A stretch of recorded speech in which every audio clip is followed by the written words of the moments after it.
Инсталация на Cam-Module на телевизор Panasonic. Независимо от модела на телевизора, логиката на менюто е аналогична и можете да ползвате това видео като инструкция за всички модели на Panasonic. Инсталираме модула с червената лепенка към нас и по посока на инсталацията. Включваме телевизора.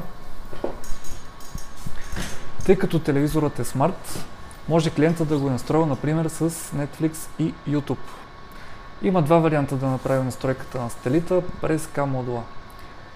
Първият вариант е да минем през фабрични настройки. Не го правим, ако клиентът вече си е настроил Netflix и YouTube, тъй като ще загуби настройките и няма да е доволен. Вторият вариант е да запазим Netflix и YouTube на клиента и да минем през менюто, като запазим неговите настройки.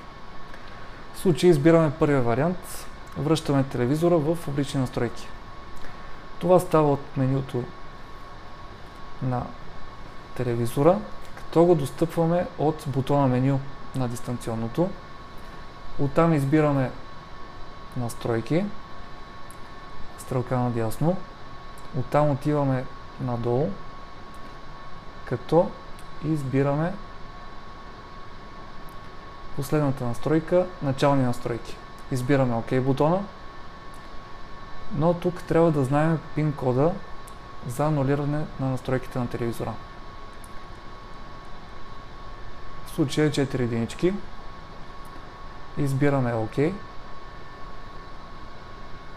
и изчакваме телевизора да зареди. Изчакваме не повече от минутка, даже по-малко. Тук избираме език. Навигираме и избираме български. С OK бутона потвърждаваме. Тук можем да изберем Италия, тъй като за Италия телевизора предлага повече функционалност. Ето го и в десния ъгъл. Тук избираме среда за гледане жилище. Тук избираме следващ. Мрежовата връзка можем да я зададем по-късно. И тук съответно задаваме парола. Забележете 4 нули не е валидна парола. В случай аз избирам 4 единички. Натискаме OK, потвърждаваме. И от тук избираме режим на тунера сателит. Натискаме OK бутона и избираме заградено в жълт цвят всички сателити. От тук избираме тип антена универсален, а между другото на екрана имаме и указател, който да ни окаже какви бутони да натискаме от дистанционното. Виждаме OK бутона, наляво надясно, стрелките нагоре и надолу и бутонът Return за връщане. От тук избираме антена универсален, избираме OK бутона и се появява менюто с сателит 1. От тук трябва да избереме редактиране на настройките с OK бутона. Натискаме го. Появява се менюто за задаване на параметри. От тук съответно избираме предавател и редактираме настройките с OK бутона. И се появява следното меню.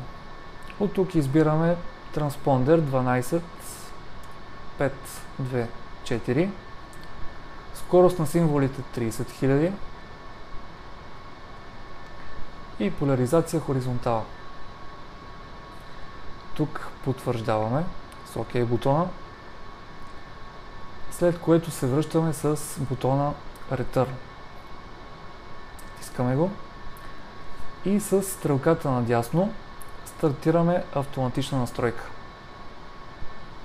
От тук се появява поредното меню. Натискаме OK върху сканиране. И от тук е важно да изберем режим на сканиране пълно. Това става с стрелката надясно. И избираме режим на сканиране мрежа. Задължително мрежа, тъй като ако избереме пълно, ще сканира абсолютно всичко на нашия спътник HealthSat 3. Избираме мрежа избираме всички канали и съответно с стрелката надолу маркираме в жълто "Стартирайте автоматична настройка". Потвърждаваме с OK бутона и изчакваме да се сканират всички канали. Интересното тук е, че трябва да се избере мрежово сканиране, защото освен този транспондер, който въведохме, ще сканира и останалите транспондери по служебната информация, която се съдържа в избрания от нас транспондер. Изчакваме цифровите канали. На прав път сме, тъй като цифровите канали нарастват. Може да се ориентираме по търсенето в проценти. В момента сме по средата. Изчакваме още малко.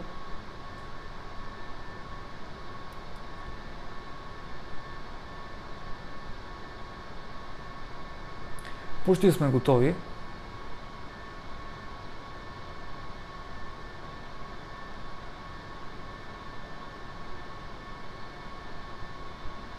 На финалната права сме.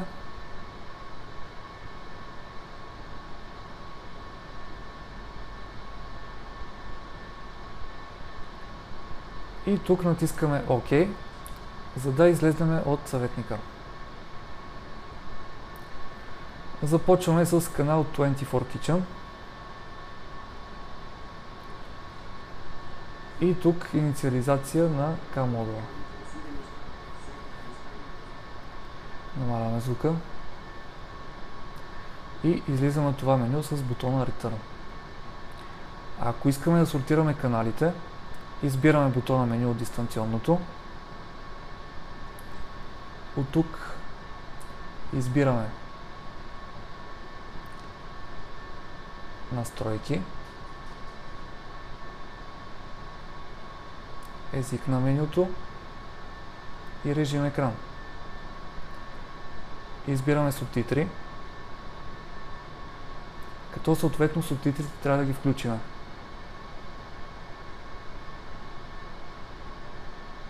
В случай избираме език английски.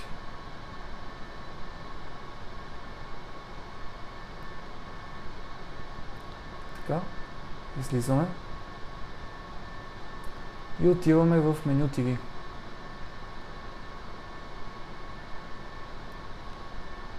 Меню настройки. И от тук избираме сортиране на каналите.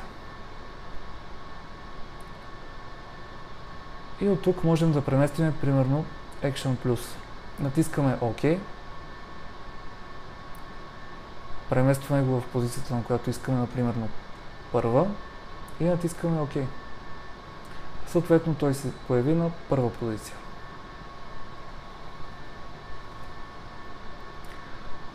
И с това сме готови с подредбата на каналите. Желаем ви приятно гледане!